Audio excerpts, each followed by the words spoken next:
To another episode of Live Chat coming to you from the ProPix TV studios here in Vancouver, British Columbia.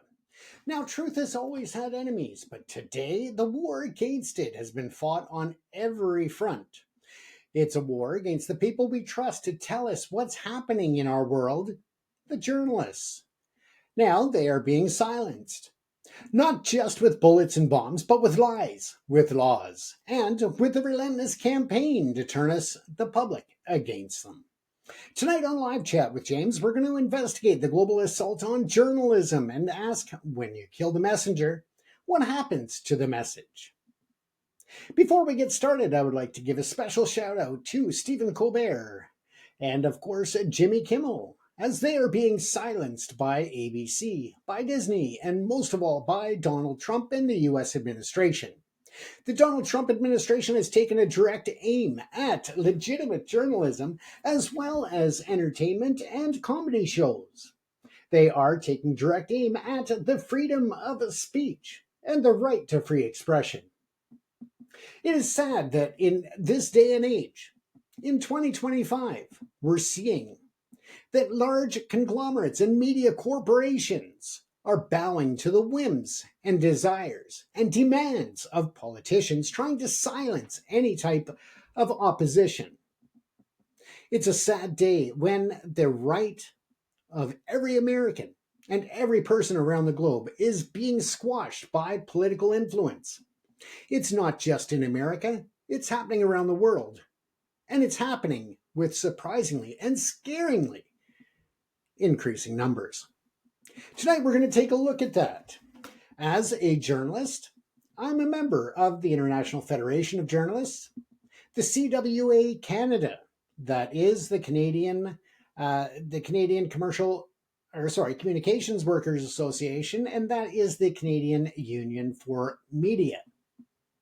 I'm also a member of the International Documentary Association and many other professional organizations to ensure ethics and responsible reporting in all stories that I bring to the screen.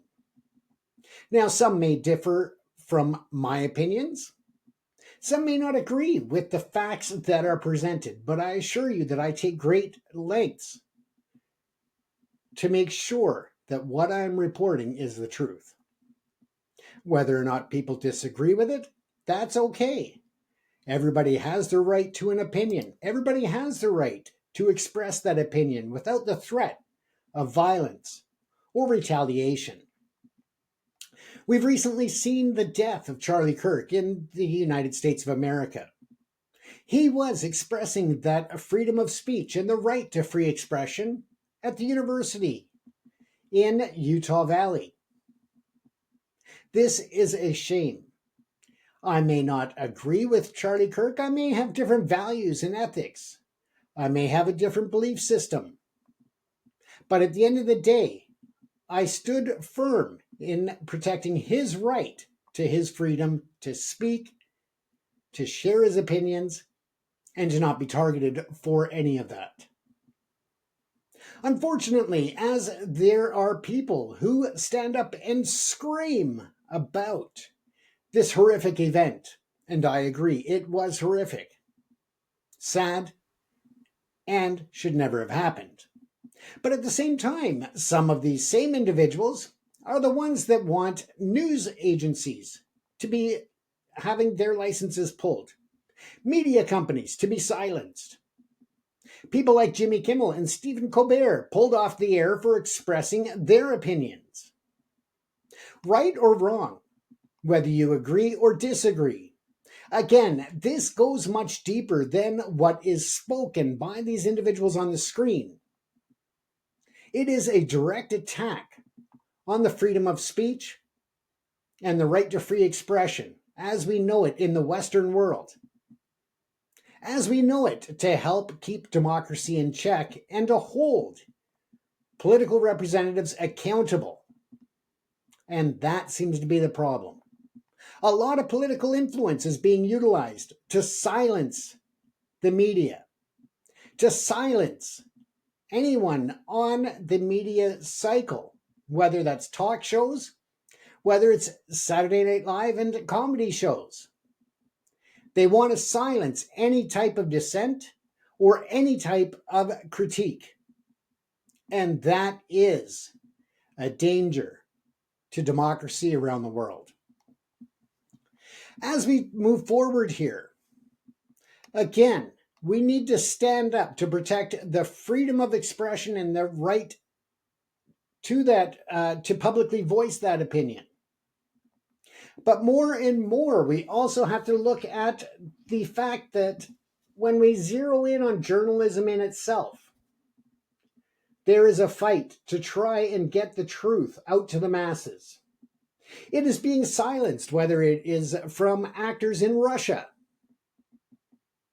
or political influence and direct physical and life threats from governments such as Israel.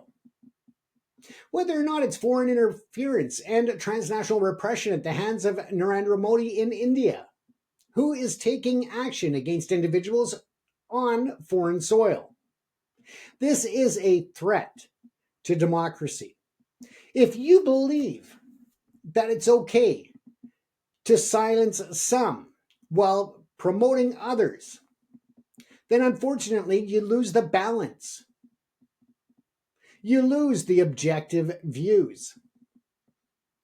As I said, I may not agree with some of the things that Jimmy Kimmel says or Stephen Colbert or Charlie Kirk. But I do believe in their right to say it, and to say it without consequence of losing their jobs, of losing their lives, of it resulting in young children having to grow up without one of their parents. It's wrong, and we need to stand up and fight for what is right in democracy, for the rule of law, and for the freedom that comes with the Charter of Rights and Freedoms in Canada, the Constitution in the US and other nations, and by the rule of law, not only on a national level, but when it comes to things like the Geneva Convention, when it comes to the rights of all persons through the charters that have been developed and agreed to in the United Nations. It's time that we stand up and take back our voices. It is time that we demand the politicians listen to what is being said and not use their power to squash it. Right or wrong, it is what has kept democracy accountable for many, many, many generations. Without it, we become upon a precipice and a threat of being ruled by oligarchs, being ruled by fascists, being ruled by dictators. We've been down that road before. We've seen the devastating results that it causes in nations that follow such principles. And now it is time to stand up and fight for what is right. To do so, you must do so peacefully, because through violence you lose any credibility. You lose the real, true message that's trying to be delivered. To stand up and fight means to protest peacefully. It means to write your Congress member, your MLA, your MP. Write all members of government and demand accountability when it comes to silencing the voices of critics, of journalists, of reporters, and to find a way to differentiate what is now news or entertainment. There needs to be a definition. And unfortunately, some traditional, well-accredited and respected news agencies have gone down that slippery slope and gone from reporting with ethics and respect and applied responsibility, and now instead are offering opinions as facts,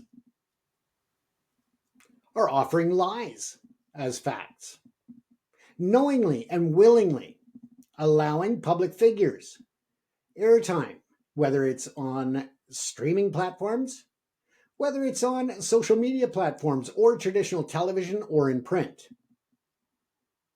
to allow them to get away with knowingly false, misleading, out and out lies is to encourage the loss of democracy in itself, is a way to break down all media responsibility and credibility at the hands of ourselves. Whether it's Fox News or CNN, whether it's MSNBC or the BBC, we need to understand that if you are holding yourself out as a responsible and ethical news agency, that you follow the principles of journalism and truth.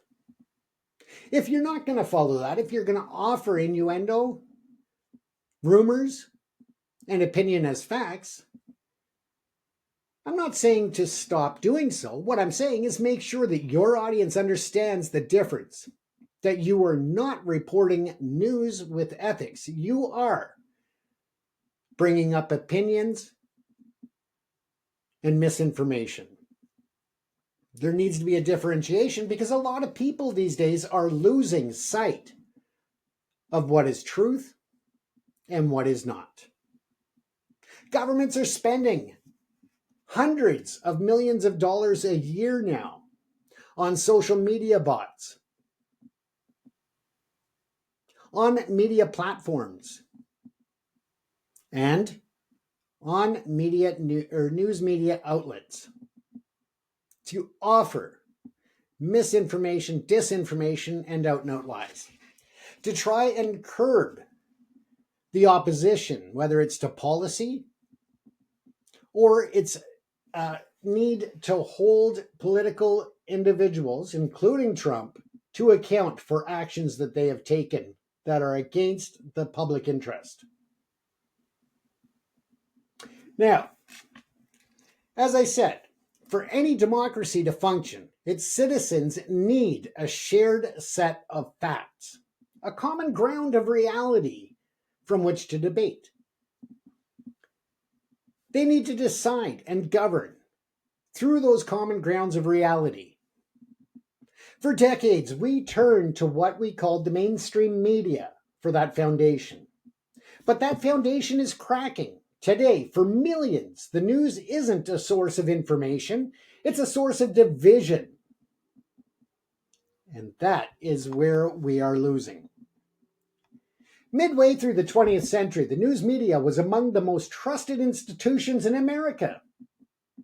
Today, it sits near the bottom of the list, outflanked only by Congress in most surveys.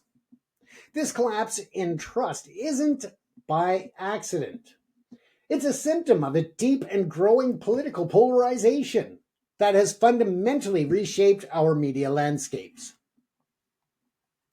When we take a look at the trust or the divergence of media trust, we can look at the Great Divide. Now, Gallup in 1973 brought the level of trust in media, in the mainstream media, for Democrats at 74%, for Republicans at 68%. Now, fast forward from 1973 to 2023, where Gallup did another poll. Now, at that time, the Democrats trusted the media for truth and transparency. Again, Democrats, 58%. Republicans, 11%. And again, this shows that the polling from Gallup illustrates the stark reality. In 1973, Republicans and Democrats trusted the media in roughly equal measures. By 2023, that consensus has shattered. While trust has fallen among all groups, a chasm has opened up along partisan lines. While trust has fallen among all groups, that chasm with just 11% of Republicans expressing confidence in the media, compared to 58% of Democrats. Those are the stark numbers, ladies and gentlemen. So what happened? How did the institution meant to unite us with facts become another battlefield in our culture wars? The answer lies in a fundamental shift in the business of news itself. It's an echo chamber effect as a business model. The fragmentation of media, particularly the rise of the 24-hour cable news and later the internet, created a fiercely competitive market. The old model, where a few networks served a broad public, was replaced by a battle for eyeballs. In this new environment, a business model emerged that was reliant not just on public service, but on ratings and advertising revenue. Now, to capture and hold an audience, many outlets began to cater to specific political identities. The goal was no longer to just inform, but to affirm. This led to a crucial and profitable shift away from objective, fact-based reporting and towards what one analyst calls opinions about the news. This programming is cheaper to produce and highly engaging for target demographics. It creates what researchers call an echo chamber, a media space that insulates people from opposing views and constantly reinforces their existing biases. The result is a feedback loop. Studies show that the more partisan media a person consumes, the more warped their perception of the other side becomes. Greater exposure to partisan news directly predicts an increase in perceived political polarization. This is fueling a sense of greater distance from those with different views than exists in reality. This isn't just political phenomenon. It's a highly successful commercial strategy that has fractured the shared reality necessary for democratic debate. At the same time, another force was reshaping the news, and that was the rise of what is referred to as infotainment.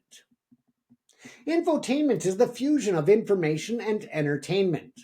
It represents a shift from reporting what is the public interest to what the public is interested in. In practice, this means more emphasis on celebrity gossip, crime stories, and sensationalism, and less on substantive, complex reporting on policy or international affairs. This might seem harmless, but the consequences are profound. It trains audiences to become passive consumers of information rather than active critical thinkers. It blurs the lines between fact and opinion, making the public more susceptible to manipulation and reducing their ability to analyze complex issues. And it has created the perfect psychological conditions for a far more dangerous threat to flourish. If you disagree with that, then you need to really take a look at what we are consuming as news coverage today. We need to take a look at what is being passed off as news and credible information in today's media landscape. We need to look at the global impact of news media versus infotainment. Again, this is a global issue, and it is not one that we can afford to ignore any longer. We need to look whether it is in the streets of Los Angeles or to the skyscrapers in Warsaw. As you can see on your screen, that is a picture of Warsaw. I've been there. I've seen the difference between what is reported and how it is reported in this nation versus what is going on in Canada and the US.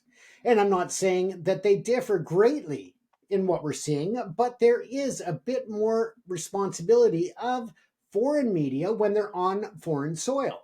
to bring truth. But that is not what a lot of the networks want anymore. They want to feed the certain opinions and biases of their audience in order to keep them engaged. They don't want to share a fully balanced and nuanced report on the facts. They are losing the importance and the credibility of the overall public by catering only to one side or the other, creating this bombshell that is misinformation. It's also dividing. It's dividing communities. It's dividing nations. It's dividing the world. And that is a sad day for the rule of law and for diplomacy. Now, let's take a look here. It might seem harmless, but the consequences are profound, ladies and gentlemen. It trains audiences to become the passive consumers of information rather than active critical thinkers, as we've already said. The infotainment model primes us to seek emotional resonance and confirmation of our own beliefs rather than factual accuracy. And a groundbreaking 2024 study from Stanford University reveals just how effective this has been. It upends previous assumptions, finding that the public at large, across all education levels and political affiliations, is now more influenced by whether a news story aligns with their politics than whether or not it's actually true. Think about what that means. If a piece of information, true or false, fits a person's political identity, they are predisposed, excuse me, sorry, frog in my throat there. Now, they have a predisposition to believe it and to share it. The erosion of traditional journalistic standards has created a population that is not just uninformed, but primed for disinformation, a landscape where the truth is no longer a priority. This collapse in trust isn't just a media-driven phenomenon. It has been actively encouraged and exploited by political actors around the world. When the public is divided and distrustful of the press, it becomes easier for those in power to control the narrative, evade accountability, and of course, silence dissent. It's a world of worsening freedom. In 2024, the World Press Freedom Index, 75% of countries have problematic to very serious environment for journalists. I've seen it firsthand. I've been to cover war zones firsthand. I've seen bodies separated and strewn upon streets, burned in some cases. The smell of burnt flesh, of decaying bodies. Not just of soldiers, but of men, women, children, seniors. And it's a horrific view. It's something you never forget. But it's something that is taken upon in the name of journalism. When you are trying to bring the truth, when you're doing so with ethics and responsibility, it comes at a cost. And when we silence the media, and when we only look at opinions that align with our own, we are doing a disservice to ourselves, to society, and the future, and the world that we are leaving the next generation. I've seen the desperation of Ukrainians fleeing across the border 24 hours a day in the middle of night, freezing in below zero temperatures, trying to get to safety of Poland. I've seen the hundreds of volunteers that stand in the cold, warming up every once in a while by a small fire, but are there because they are dedicated to helping humanity, to helping those in need. I've been there on the front lines of natural disasters. I've seen the best in what humanity can do when they come together to help each other. when they put aside their religious, political, and personal beliefs to help somebody else that's in desperate need. But don't get me wrong, folks, I've also seen the worst. I've seen the worst of what society can bring. I've seen the worst of what society offers. And I've seen the results of bigotry, of hatred, of racial crime, of wars, illegal wars or legal wars, doesn't matter what you want to call them. At the end of the day, there are no winners in war. And right now we're seeing a war being waged against journalism and ethical journalism, responsible journalism, and the truth. Now, let's get back to this study that was done. The very serious environment, a problematic environment for journalists, was done in this report by Reporters Without Borders. In 2024, the World Press Freedom Index, compiled annually by the watchdog group, as I said, Reporters Without Borders, paints a grim picture.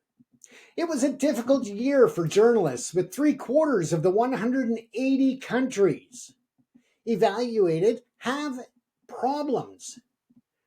Whether that's problematic rating, difficult rating, serious rating. The situation for press is getting worse.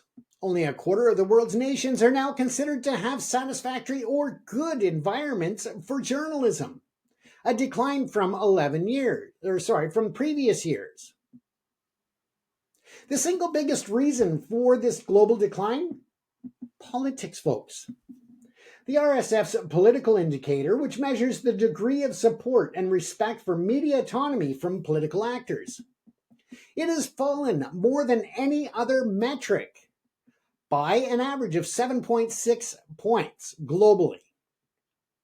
This creates a direct, undeniable link between the actions of governments and the shrinking space for a free press. Now, if we take a look at this, we can look at the numbers. Top performers out of 180 and their classification. You have Norway, number 1 out of 180 at good. Denmark, number 2, good. Sweden, number 3, good. The Netherlands, number 4, which is good. Finland, number 5, good. Now, let's take a look at others. Canada is 14 on the list, and they are rated satisfactory. Not good, but satisfactory. Now, as we look at the worst performers, you have China at 178. Very serious concerns about the respect of journalism and the safety of journalists reporting. North Korea, 179. Very serious again. Eritrea, 180. Again, very serious and very involved in transnational repression and foreign interference. Syria, 175, seen as very serious, and they are actually tied at 175 with Afghanistan. Where is the United States? Well, they are falling quickly, ladies and gentlemen. They are not seen as good. They are not seen as satisfactory. In fact, they are dropping every day. The freedom of the press, the safety of journalists, and the credibility is dropping in very rapid numbers when it comes to the United States. Now that divide is stark. At the top, you have the Nordic countries like Norway and Denmark continuing to set the standard for press freedom. At the very bottom, authoritarian states like Eritrea, Syria, North Korea, and China have created what the RSF calls lawless zones for media, with record numbers of journalists detained, missing, held hostage, or just killed. India, another country that is bad. Iran, Russia. We can look at a lot of countries and how the US is following suit and trying to achieve the top spot at the bottom of the list, if that's possible. Now, they're not anywhere near that. That's a bit of an exaggeration, just keeping it honest. But at the same time, I wanted to say that to emphasize the way and the rapid decline in the ability for press to do their job and the lawless zones for media that are happening within the United States. To achieve this control, governments and political actors are deploying sophisticated and increasingly standardized playbooks. First, they weaponize information itself. In over 3/4 of the country surveyed by the RSF, political actors are reported to be often involved in propaganda or disinformation campaigns. In a record election year like 2024, this has been exacerbated by new tools like artificial intelligence used to generate convincing falsehoods and discredit the work of real journalists. Second, they seize control of the media infrastructure. A 2024 report from State Media Monitor reveals a global surge in government control over media outlets. Yes, we are looking at that in many countries. And we are looking at Donald Trump as well when it comes to this control and what he is doing to the state media as well as the public and private media in the United States of America and around the globe. The share of editorial independent public media has plummeted from 20% in 2021 to just 16% in 2024. Yes, that's the share of editorial independent public media. Today, over 84% of all state-administered media entities around the world lack editorial independence, effectively serving as government mouthpieces. Third, they use the law as a weapon. This is often called lawfare. Between 2011 and 2022, 78 countries passed laws supposedly designed to combat fake news. While some are legitimate, many are vaguely worded and used to criminalize critical reporting, giving governments the power to fine or imprison journalists who challenge the official narrative. The result is a pervasive, chilling effect, forcing many journalists into self-censorship to avoid prosecution. And finally, they attack journalists directly and personally. We've seen this time and time again from the White House as a clear example for our people in the Western world. And it's happening around the globe. But never has it been so clear in the United States of America as it is right now.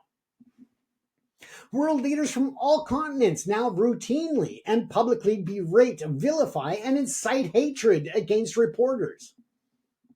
They are branded as traitors, foreign spies, or terrorists for simply doing their jobs. This rhetoric is not just talk.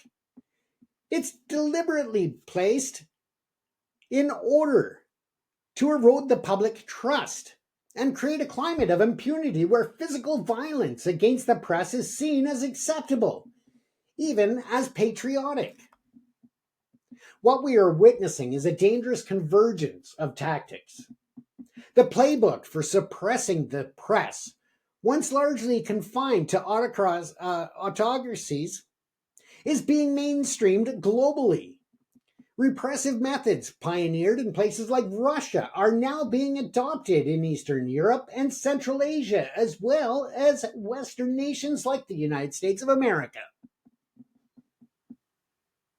Repressive methods pioneered are being used against us here in the Western world that, of course, we've seen and criticized of other nations in the past. At the time, leaders in some established democracies are using similar language to vilify both the press, and they are taking steps to circumvent them, such as cutting funding to public media. It's a unified global front against the very idea of independent journalism. Right now, we'll just take a quick break to acknowledge our sponsor of this episode. When we come back, we'll move from the political battlefield to the physical one and look at the shocking rise in violence against the journalists on the front lines. But first, let's just acknowledge our sponsor. Yes, and tonight that is again Carry Movers Limited of Metro Vancouver in the Fraser Valley. For all of your residential, office, and commercial moving needs, reach out to Carry Movers, whether you're moving across the city or throughout Western Canada. Carry Movers has been there for decades, helping families with integrity and trust. You can find Carry Movers online at www.carrymovers.com. That's www.carrymovers.com. Carry Movers, moving with care. Now, let's come back to the report here. And the war on truth is not a metaphor. For hundreds of journalists every year, it is a brutal, physical reality. While political and economic pressures weaken the institution of journalism, direct violence aims to eliminate it completely. I'm going to give you some information from my personal experience. I'm an independent freelance journalist. I travel. I report on issues from natural disasters to crime, to health, to social issues, human rights abuses, the front lines of war zones, the horrific situations at refugee camps, the positive stories that come out of helping refugees from war-torn regions. But this is something that I do as a passion to bring truth. That is why I bring it and I offer raw footage on a lot of my social media platforms when I'm reporting on these issues, because I want you to see it as I'm seeing it. I want you to see it through the lens of reality, not through a scripted lens of a network news agency that's more interested in infotainment. Yes, a lot of times these projects, whether it's the front lines of Ukraine, whether it's the refugee crisis in Europe, whether it's the natural disasters and wildfires throughout Western Canada, floods, international human rights abuses. A lot of times, it's a loss. It's not a profitable business to be in. That is why I have other business holdings. That is why I have other jobs where I work in film and television. Let's face it, folks, streaming here is not profitable.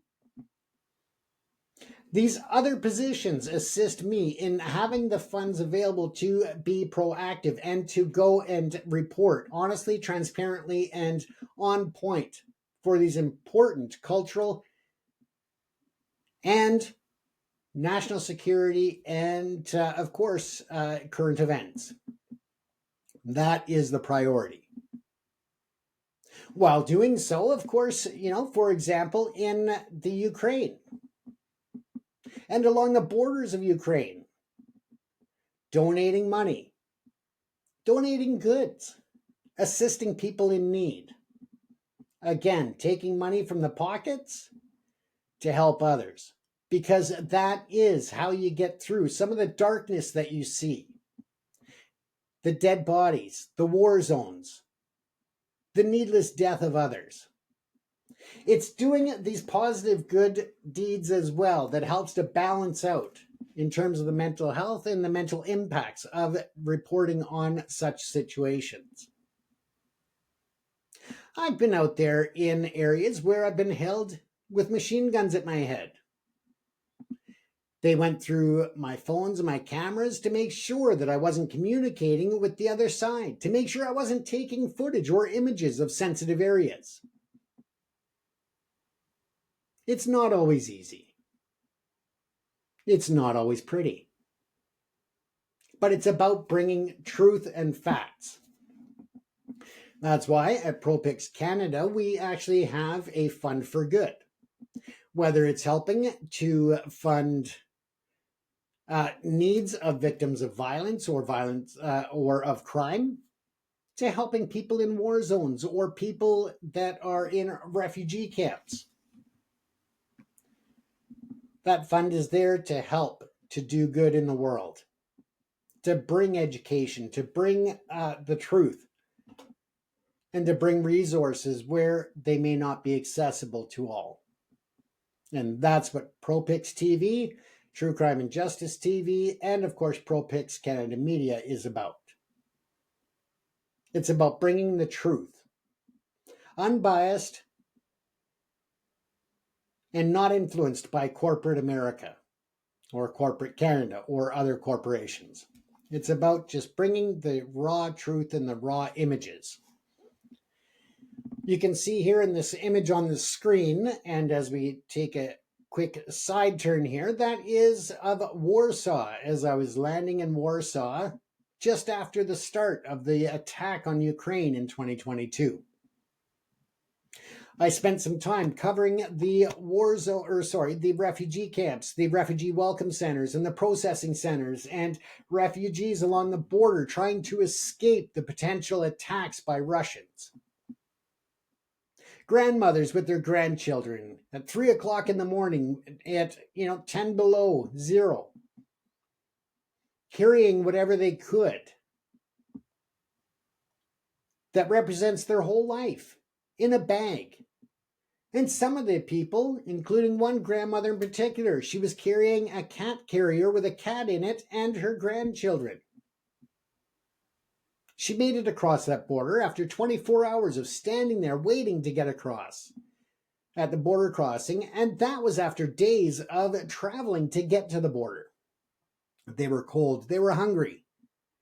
But she brought that cat so that the child had some semblance of comfort of the family pet to help that child to adapt and to get through the terrifying situation that they've just come from. Those are true heroes.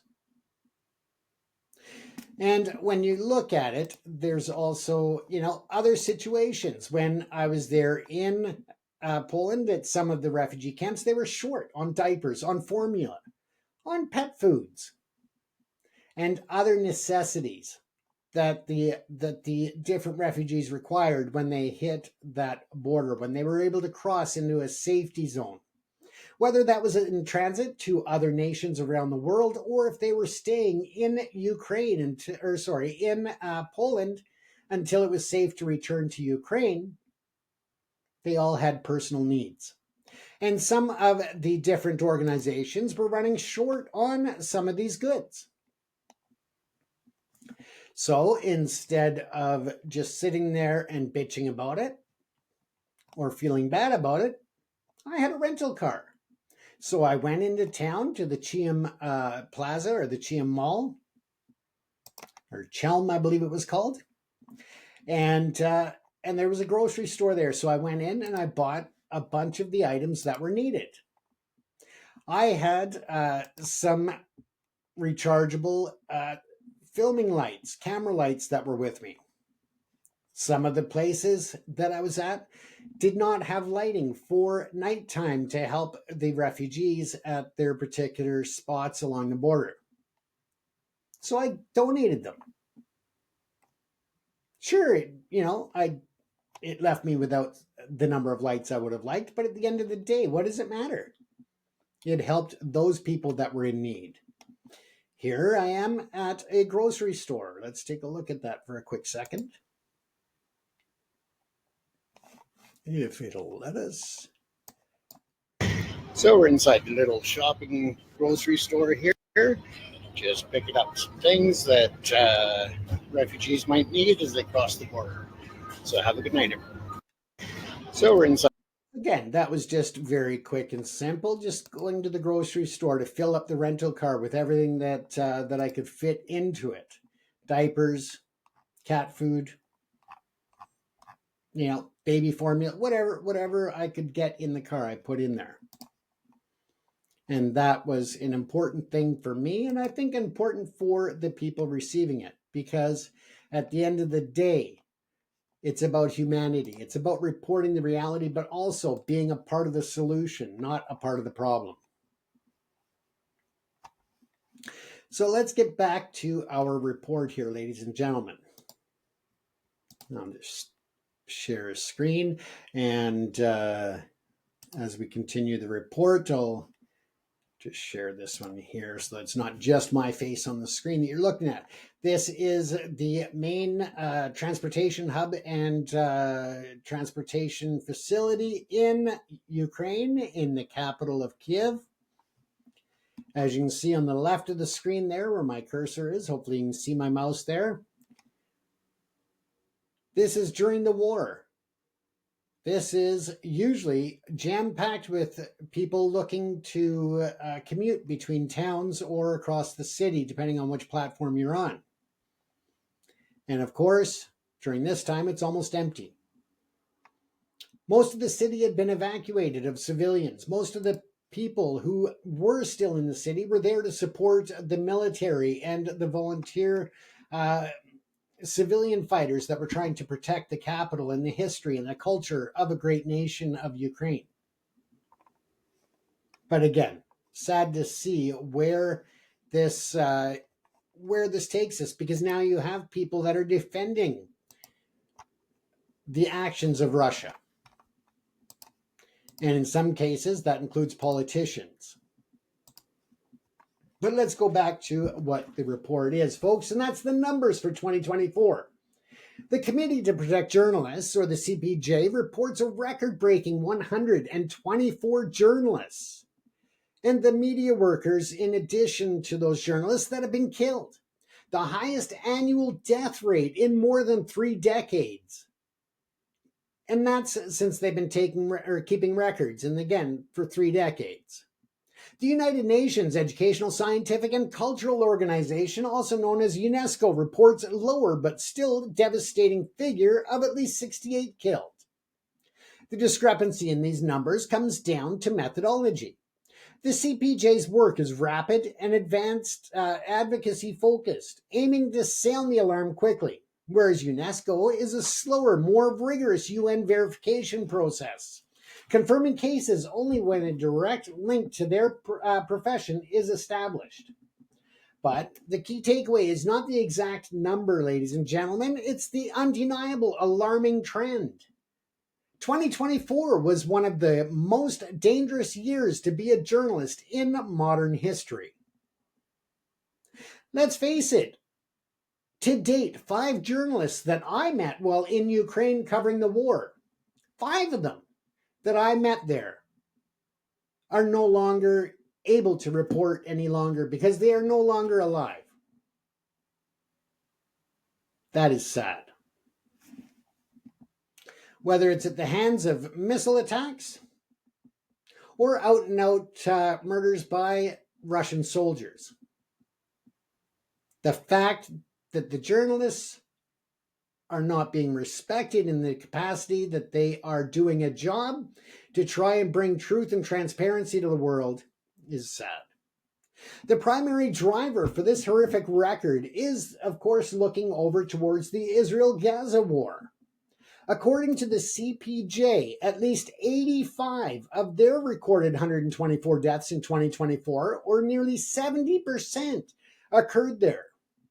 A report from Brown University's Watson Institute, cited by Al Jazeera, calls it the deadliest conflict for media workers ever recorded, stating that more journalists have been killed in Gaza since October 2023 than in both world wars, the Vietnam War and the war in Afghanistan combined. Let that sink in, ladies and gentlemen. This is not just the tragic collateral damage of war. Both the CPJ and Reporters Without Borders are investigating dozens of cases where they believe journalists were deliberately targeted, sometimes in their own cars or their own homes, and intentionally targeting them is a war crime.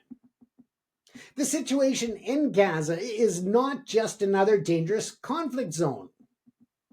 It's an unprecedented and catastrophic event for journalism itself, one that has fundamentally altered the risk calculus for war reporting. Even with that risk, ladies and gentlemen, don't get me wrong. If I had the call to go and report on the front lines in Gaza, in Palestine, in Israel, to get the truth out, you're damn rights I would do it, even knowing that risk. But the danger is not confined to the active war zones, ladies and gentlemen. In 2024, countries like Sudan and Pakistan each saw 6 journalists killed amid civil war and political unrest. Mexico, long one of the most dangerous countries for press, saw 5 journalists murdered. These killings are often reprisals for reporting on organized crime, government corruption, and human rights abuses. New front lines are emerging. UNESCO has documented a deeply concerning trend, a 42% increase in attacks on journalists covering environmental issues between 2019 and 2024. As they expose illegal logging, mining, pollution, often challenging powerful corporate and state interests, they're increasingly being silenced with violence. Journalists in peril in 2024 by the numbers. Journalists killed, according to the CPJ, once again was 124. Journalists killed, according to UNESCO, is 68. The number of journalists killed in the Israel-Gaza war is 85 plus. Killed in different conflict zones, according to UNESCO, is about 60%. Global impunity rate, which means their unresolved cases are about 85%. And that's perhaps one of the most chilling statistics of all, is that what happens after the killings. In more than 8 out of 10 cases, the killers of journalists go free. The staggering rate of impunity is not a failure of justice. In many countries, it is a feature of the system. It sends a clear and brutal message to those who would silence the press. You can get away with murder. This creates a vicious cycle of violence. When perpetrators are not punished, it emboldens others to attack journalists, knowing there will be no consequences. This climate of fear fosters pervasive self-censorship, as reporters and editors are forced to abandon sensitive stories to stay alive. The story itself dies with the journalist. Now let's continue with the human cost, the stories from the field. Because behind every number there is a name, a face, a family, a career dedicated to uncovering the truth that is cut short. To understand the true cost of this war on journalism, we need to move beyond the statistics and hear the stories. Let's take, for example, profile number 1, the state-sponsored assassination of Jamal Khashoggi. Now, Jamal Khashoggi was a prominent Saudi journalist and a columnist for the Washington Post. From his self-imposed exile in the United States, he became an increasingly sharp critic of the Saudi government and the Crown Prince Mohammed bin Salman. In his final posthumously published column, he wrote that what the Arab world needs most is free expression. On October the 2nd in 2018, he walked into the Saudi consulate in Istanbul, Turkey to pick up a document he needed to get married. He never walked out. Inside, he was ambushed, suffocated, and dismembered by a 15-member squad of Saudi government agents who had flown in specifically for that mission. UN investigators later concluded it was premeditated extrajudicial killing, a direct and calculated act by a state to permanently silence a critical voice. His case became a global symbol of the brutal lengths that some governments will go to control the narrative. Let's take a look at another profile. The targeting of Shireen Abu Akleh, and he was targeted in the line of duty. Now, this individual, Shireen Abu Akleh, was a household name across the Middle East, a veteran Palestinian-American journalist for Al Jazeera. She had spent decades covering the Israeli-Palestinian conflict with courage and nuance. On May the 11th, 2022, she was in the Jenin refugee camp in the West Bank to report on an Israeli military raid. She was wearing a helmet and protective vest, clearly identifying her as a member of the press. Suddenly, gunfire erupted. Shireen was shot in the head and killed. Multiple independent forensic investigations by news organizations like the Associated Press and the New York Times, along with human rights groups, all reached the same conclusion that the fatal shot was fired by an Israeli army marksman in a targeted, deliberate attack on a clearly identifiable group of journalists. Her story exemplifies the lethal danger of being a journalist in a conflict zone where the very symbols meant to protect you can instead make you a target. It's sad, folks. The unseen war at home. Let's take a look at another instance. Now, this profile is Mauricio Cruz Solis. And this, again, is the most visible dangers that are often in international conflicts. But the majority of journalists killed are local reporters covering their own communities. Their names are rarely known globally, but their courage is immense. People such as Mauricio Cruz Solis are out there trying to do what they're supposed to do in their local communities, in their local countries. In 2024, though, Solis was a reporter in the Mexican state of Michoacan, a region plagued by violence between two criminal gangs, and also mix in their political groups. He was shot and killed by an unidentified assailant or assailants just moments after he had finished interviewing a local mayor about recent fire at a market. His murder highlights the profound risks faced by journalists who investigate local corruption and organized crime, often with little to no protection. Research shows that in democracies, it is these local journalists working in remote areas for smaller outlets who are most vulnerable to being murdered by state actors or their proxies. They are in the front line for the fight of accountability at the grassroots level, and they are paying the ultimate price. A sad reality when we look at this in terms of the local journalists, ladies and gentlemen, is that there were times, as I said earlier, in war zones where I was held at gunpoint with machine guns pointed, and multiple machine guns at the same time pointed at my head. And yet, I felt more at risk of my personal safety reporting on the downtown east side of Vancouver, British Columbia, Canada. Yes, drug dealers, drug users. One of the worst communities in Canada when it comes to poverty and crime. When it comes to tents being lined up and down the sidewalks. These tent cities, rife with crime and violence. I was reporting on that one night. And as I went to leave, well, even while I was there, I was getting verbally attacked by some and physically threatened. My life was physically threatened just reporting on that. And yet I was trying to do a story about how there's a lack of resources to help these individuals.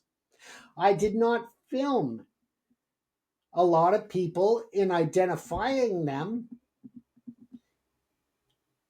in close-ups if I had not spoken to them first.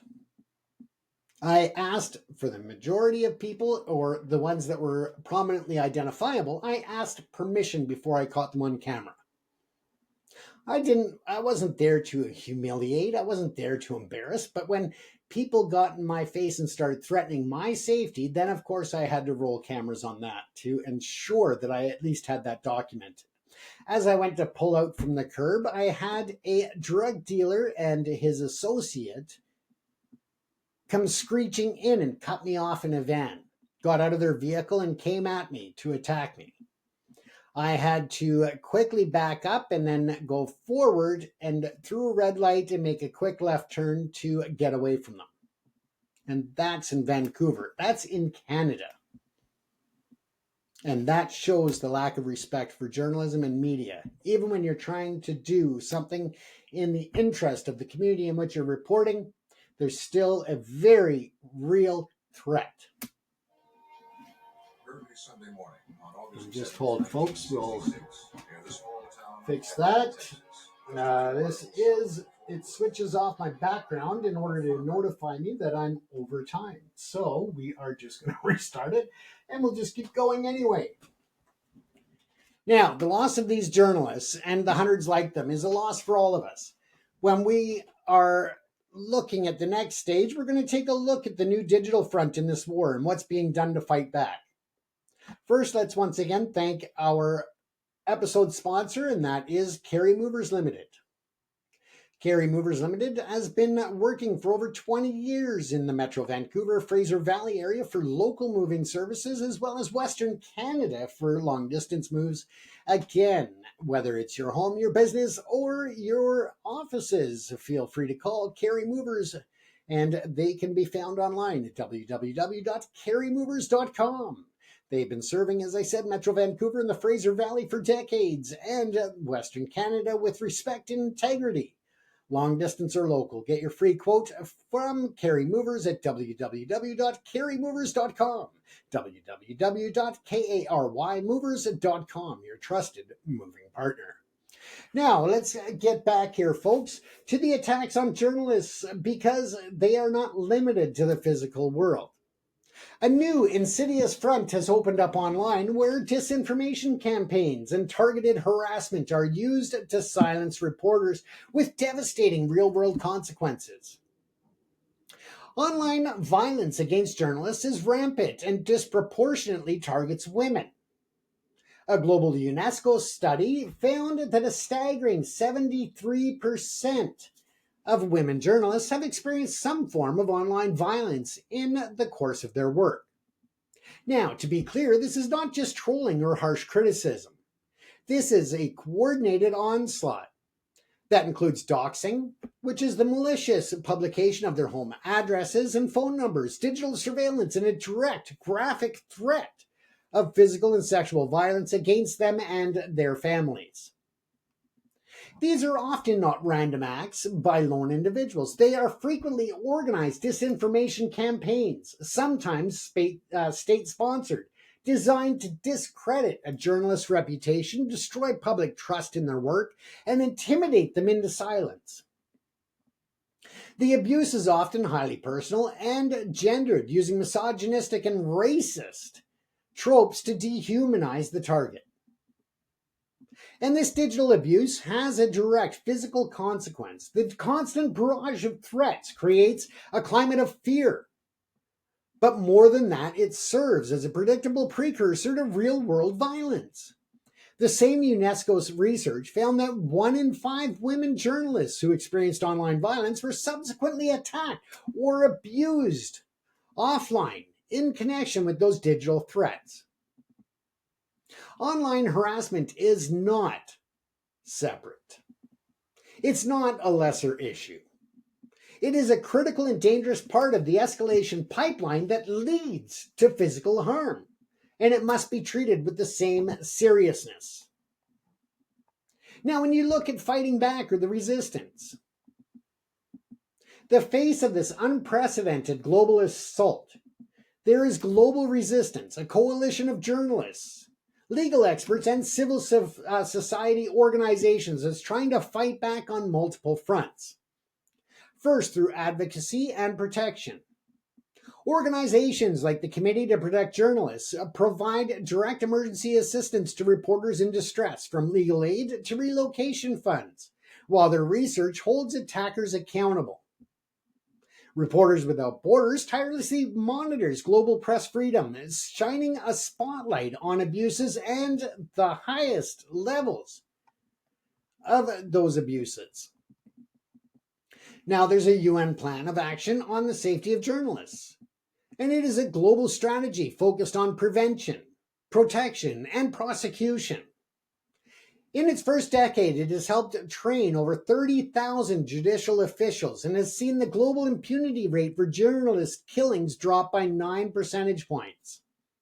Second, by directly combating disinformation, the International Center for Journalists Disarming Disinformation program is a multi-million-dollar initiative that trains journalists in investigative techniques to expose disinformation networks. It supports crucial research and develops new technologies to fight the spread of falsehoods. They work alongside a growing ecosystem of fact-checking organizations like factcheck.org and PolitiFact. They serve as a vital resource for the public. But the ultimate defense against the war on truth is a resilient and informed public. The final front in this battle is education, ladies and gentlemen. UNESCO is leading a global push for what it calls media and information literacy, or MIL. The goal is to equip all citizens, from school children to adults, with the essential skills to navigate today's complex information environment. It's about teaching people how to critically evaluate sources, identify bias, recognize manipulative content, and understand how digital platforms work. This isn't about censorship or telling people what to think. It's about empowering them with the tools to think for themselves, to become active participants in a healthy democracy rather than passive recipients of propaganda. The war on truth, on the very idea of an informed public. It's a war on our ability to hold power to account, to understand our world, and to make decisions as a free society. The journalists we've talked about tonight, those killed, those imprisoned, those harassed into silence, are the canaries in the coal mine. The attacks on them are an early warning of a society's slide into repression. Protecting them is not just about protecting a profession, it's about protecting ourselves. It requires us to do more than just consume the news. It requires us to value it, to support credible, independent reporting. Not just that, but also to offer the courageous journalism, wherever you find it, the opportunity to be heard, to support independent journalism, to call out false narratives, falsehoods, and out misinformation and disinformation by government or other agencies and organizations or individuals. You need to support courageous journalism wherever you find it, to demand accountability when it is attacked. Because in the end, ladies and gentlemen, the fight for truth is a fight for all of us. With that, let's remember the importance of respecting each other, respecting each other's freedom of speech and the right to expression. Let's stop firing people from their jobs for what they say or what they think. If we don't agree with them, don't sign on to their social media. Don't go to their speeches. Don't pay attention. Don't like, follow, and subscribe. Instead, make your own informed decisions. Share your opinions. If you disagree with someone, have a healthy debate, a respectful debate. There have been times where people disagreed with me, and I listened to them and went, you are right. I can change my mind. I can respect someone else's opinion, and even if I don't, even if that argument or that debate causes me to have even stronger feelings of disapproval of their opinions or their responses, I will still fight to the death of me to protect their right to have those opinions and to share those opinions and to debate those opinions. Because that is what makes democracy a great thing in the world, folks. When we lose democracy, when we lose the right to free expression and freedom of speech, when we lose the right and the ability for journalists to report openly, fairly, and ethically, then we've lost the future for our children, for our grandchildren, and for a continued success of democracy, the rule of law, and the enjoyment of life altogether. So let's come together. Let's stop allowing this division to happen. Let's start respecting each other again in our differences as well as our similarities. Because I guarantee if you sit down and you talk to somebody on the opposing side of your life, in terms of your opinions and your thoughts, you'll find that you actually have more similarities. And you'll come together finding that you have more principles that are aligned than what you have in differences of opinions or ethics. Once again, ladies and gentlemen, you've been watching James here on ProPix TV. Once again, we're coming to you from Vancouver, British Columbia. I'm James Cousineau with Live Chat with James. If you wish to leave comments, like, follow, or subscribe, by all means, feel free to do so. If you're willing or wishing to support the work of ProPix TV and our journalism department or our other services and our other initiatives to help others, you can donate online at www.propixcanada.com. That's PROPICS Canada.com. And although we're based in Canada, we assist people around the globe. You'll find a link on the ProPix Canada website to the PPCM Fund for Good. Click on that link and make a donation today. Every donation, no matter how small, is appreciated to allow us to continue the important work that we do. Take care, everyone. Stay safe. And if you have opinions that you don't want to share publicly, by all means, feel free to send them via email to smile, S-M-I-L-E, at propixcanada.com. That's P-R-O-P-I-C-S Canada.com. Take care and stay safe. We'll see you again tomorrow.